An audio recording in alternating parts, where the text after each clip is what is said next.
네, 안녕하세요 여러분, 이종원입니다. 제가 오늘은 퍼터를 들고 나왔습니다. 여러분의 퍼팅 실력 향상과 3펫을 막기 위한 비책. 자, 오늘부터 제가 퍼팅 완전 정복이라는 주제로 총 6편으로 나눠서 연재를 해드릴 건데요.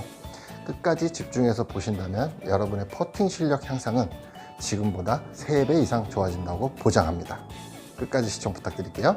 퍼팅을 잘하는 방법은 크게 3가지로 나누자면 퍼터에 대한 이해, 한마디로 지식이죠. 두 번째, 연습량과 연습 방법. 세 번째는 경험이라고 볼 수가 있는데요. 이 마지막 세 번째 경험은 말 그대로 구력입니다. 잔디밥이라고 하죠. 이 마지막 세 번째 경험치를 제외하고서는 여러분들께서 퍼터에 대한 제대로 된 이해와 올바른 연습 방법만 충분히 숙지를 하신다면 이 경험치, 일반적인 상황에서는 이 경험치를 충분히 커버할 수가 있는데요. 오늘 그 첫 번째 시간, 퍼터 이해하기부터 시작을 해보도록 하겠습니다. 자, 여러분, 퍼터에는 크게 두 종류가 있어요. 이렇게 뒤에가 큰 말렛형 타입의 퍼터와 이렇게 일자형 블레이드 타입의 퍼터가 이렇게 있죠. 보통 많은 분들께서 퍼터를 선택하실 때 이 뒤쪽이 넓은 말렛형 타입은 직진성이 좋고 일자 스트로크에 어울린다 해서 선택을 하게 되시고, 반대로 일자형 블레이드 타입 같은 경우는 라인을 태우기 좋고 또 부채꼴 아크 형태의 스트로크에 어울린다 해서 선택을 하게 되시는데요. 솔직히 이 부분은 약간의 모순이 있어요. 일단 우리가 스트로크의 형태를 보자면 우리 팔이 양 어깨에 붙어 있는 상태에서 정중앙에 우리가 이제 그립을 잡고 퍼터 어드레스에 서게 되죠. 이 상태에서 스트로크를 하게 되면 절대 일자 스트로크, 스트레이트 스트로크는 나올 수가 없습니다.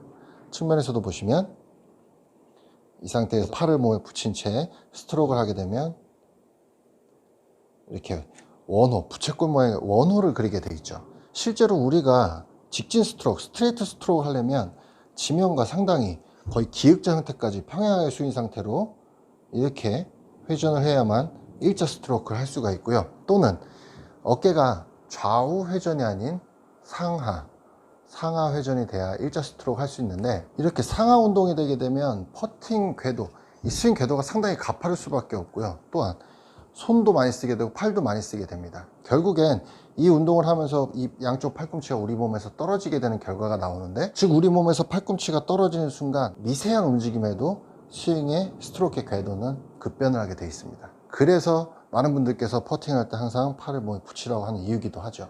자, 그렇게 되면 우리 몸에 팔이 붙은 상태에서 퍼터를 잡고 자연스럽게 회전을 하게 되면 자연스럽게 이 원호, 아크를 그리게 되는데, 그럼 퍼터를 왜 이렇게 나누어서 이렇게 설명을 하느냐. 퍼터에는 밸런스라는 게 있습니다. 밸런스. 퍼터를 이렇게 무게중심 쪽에 손가락을 대고 이렇게 받치게 되면, 지금 이 퍼터 같은 경우는 어때요? 페이스가 하늘을 보고 있죠.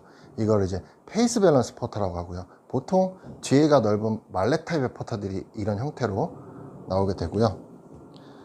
지금 이거 같은 경우 블레이드 타입 같은 경우는 이렇게 받쳤을 때 아까와는 다르게 페이스가 상당히 45도 정도 기울어져 있죠. 이것을 보고 이제 토행 혹은 토 밸런스 퍼터라고 이야기를 하는데요. 즉 무게중심이 앞쪽 토 쪽에 배분되어 있다는 얘기죠. 사실 퍼터의 이런 설계 목적은요, 스트로크를 위한 목적이 아닙니다. 스트로크를 일자로 빼기 위해서 이렇게 크게 만든 것이 아니고, 스트로크를 이렇게 부채꼴만 아크를 만들기 위해서 이렇게 설계된 목적이 아니라, 스트로크를 하는 과정에서 페이스가 스퀘어 상태를 계속 유지한 채 진행이 되느냐, 아니면 스트로크를 진행하는 동안 퍼터 헤드가 열렸다 닫혔다 이런 형태를 유지하느냐의 목적을 두고 설계했다고 보는 게 맞습니다. 말렛 퍼터 같은 경우는요, 좌우 스트로크의 움직임을 진행을 했을 때 보시면 페이스가 스퀘어한 상태로 좌우로 움직이는 걸 보실 수가 있죠. 그와 반대로 블레이드 타입, 토 밸런스 타입의 퍼터 같은 경우는 좌우로 움직일 때 헤드가 열리고 열렸다 닫혔다 열렸다 닫혔다 하는 거 보실 수가 있어요. 이게 똑같이 스트로크에서도 나타나게 되는 설계 목적이라고 보시면 되는데, 이것은 엄밀히 따지자면 솔직히 감각적인 영역이에요. 감각적인 영역. 내가 퍼팅을 할 때 비록 원호 형태의 부채꼴 모양의 스트로크를 한다고 하더라도 페이스 형태가 계속 스퀘어한 상태를 유지하는 것을 선호하느냐, 아니면 내가 스트로크를 진행하는 동안 페이스면이 열렸다 닫혔다 이런 과정 속에서 공이 맞아 나가는 것을 선호하느냐, 그 부분에 따라서 퍼터를 선택해야 함에도 솔직히 퍼터를 판매하시는 분 또는 구매하시는 분 모두 다 그 사실을 알고 계시는 분은 극히 드물다는 거죠. 퍼터를 구매하시는 모든 분들의 포커스는 스트로크에 맞춰 있다고 봐도 과언이 아니에요. 이게 진짜 위험한 게 뭐냐면요, 내가 말레트형 퍼터를 샀어요. 페이스 밸런스 퍼터를 샀는데 흔히 속설에 얘기하듯이 일자형 스트로크를 해야 된대요. 그래서 내가 집에 와서 일자 스트로크를 연습을 해. 일자 스트로크를 계속 연습을 해요. 이런 순간 여러분의 스트로크는 망가지는 거예요. 그 이유가 우리 몸의 정중앙을 중심적으로 골프는 모든 스윙이 좌우 회전이에요. 상하 회전이 아니란 말이죠. 좌우 회전이에요. 그렇게 되면 모든 골프 클럽은요, 인, 투, 인으로 들어오게 돼 있거든요.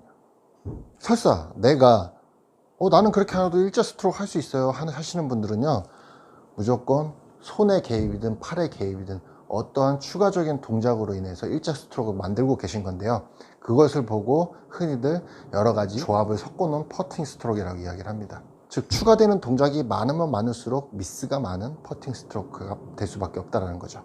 제가 지금 드린 말씀은 팩트입니다. 솔직히 신체 구조에 대해서 어느 정도 관심이 있으시거나 퍼팅에 대해서 공부를 좀 하셨다 하시는 분들은 다 알고 있는 사실이에요. 다만 이런 정보가 아직 대중에게 많이 알려지지 않은 것 뿐입니다. 그래서 나는 일자 스트로크를 해요, 일자 스트로크를 합니다, 할 수 있습니다 하시는 분들이 보통 쇼퍼팅에서 손을 쓰든 팔을 쓰든 어떻게 됐든 이 팔이 붙은 상태에서 일자 스트로크가 나오지 않기 때문에 팔이 떨어진 상태 또는 손목을 꺾은 상태로 하기 때문에 쇼퍼팅에서 궤도가 급변해서 당겨지거나 밀리는 이런 미스가 많이 나오게 되는 이유이기도 하죠. 다만 이 인투인 원홀을 그리는 형태에도 좀 더 직진 스트레이트에 가까운 원홀을 그리냐 아니면 확실히 완벽한 부채꼴 형태의 아크를 그리냐에 대한 차이는 분명히 있습니다. 내가 퍼터와 좀 가까이 쓰는 타입이다 그러면 좀 더 부채꼴 형태, 좀 아크를 좀 크게 그리는, 곡선을 크게 그리는 형태의 패턴 스트로크가 나오게 되고요. 내가 퍼터와 좀 간격이 좀 멀다 싶으면 조금 더 일자에 가까운 원홀을 그리게 되죠. 완만한 원홀을. 그래서 내가 좀 퍼터의 간격이 좁아서 몸의 회전 방향에 따라서 원홀을 크게 들이는 부채콜 타입의 아크를 그리는 형태에는 아무래도 토우 밸런스의 블레이드 타입의 퍼터가 더 어울린다고 이야기를 하는 것이고요. 내가 좀 더 퍼터의 간격이 좀 더 멀어서 원홀을 그리지만 완만한 원홀로서 좀 더 스트레이트 스트로크에 가까운 이런 스트로크를 가진 골퍼들에게는 이런 페이스 밸런스 퍼터가 좀 더 유리하게 작용을 한다 해서 퍼터를 나누는 기준이 된 거죠. 결국엔 그런 말들이 전달되다 와전돼서 일자 스트로크에 어울리는 퍼터는 말레 퍼터, 페이스 밸런스 퍼터다, 또 곡선 형태에 어울리는 퍼터는 블레이드 타입, 토우 밸런스 퍼터다 라고 이야기가 전해졌다고 생각하시면 되는 겁니다. 방금 말씀드린 것처럼 일단 자신한테 맞는 타입의 간격을 찾고 스트로크를 찾았음에도 불구하고 공이 좀 한쪽으로 좀 쏠리는 현상들을 주로 많이 겪으시잖아요. 왼쪽으로 당겨지거나 한쪽으로 밀리거나. 자, 이런 경우에는 솔직히 퍼터의 이제 길이와 그다음에 라이각, 마지막으로 볼의 위치를 이제 점검하셔야 되는 부분이 있는데요. 이 부분도 여러분들께서 상당히 좀 어느 정도 공부가 좀 필요하신 부분입니다. 자, 이 세 가지 퍼터의 길이와 퍼터의 라이각 그리고 볼의 포지션이 공의 출발 방향을 결정짓는데 아주 중요한 부분이에요. 그래서 다음 시간에는 퍼터 이야기 2편, 퍼터의 길이와 퍼터의 라이각, 볼의 포지션이 퍼팅에 미치는 영향에 대해서 이제 알아보는 시간을 가져보도록 할 거예요. 자, 오늘 내용을 한 번 더 정리를 해드리겠습니다. 퍼터의 타입은 본인의 스트로크의 타입에 대해서 선택돼야 될 것이 아닌 본인이 감각적으로 퍼팅 스트로크가 진행되는 동안 스퀘어한 상태를 헤드가 계속 유지를 하는 것을 선호하느냐 아니면 헤드가 열렸다 닫혔다 열리고 닫히는 이 과정 속에서 공이 맞아나가는 것을 선호하느냐를 놓고 퍼터의 선택 기준이 돼야 한다는 것. 당연히 직진성은 페이스 밸런스 퍼터 말레 타입이 좋을 거고요. 변화력은 토우 밸런스 블레이드 타입의 퍼터가 더 좋을 겁니다. 물론 둘 다 장단점은 있겠지만 선택은 여러분께서 하시는 거겠죠. 다만 오늘과 같이 이런 정보를 알고 선택하는 것과 모르고 선택했을 때 과연 어떤 게 나에게 더 좋은 결과를 가져다 줄까요? 자, 오늘 준비한 내용은 여기까지입니다. 다음 시간 퍼터 이야기 2탄, 퍼터의 길이와 퍼터의 라이각과 볼의 포지션이 공의 출발 방향에 미치는 영향에 대해서 준비를 해보도록 하겠습니다. 다음 시간 또 인사드릴게요. 안녕히 계세요.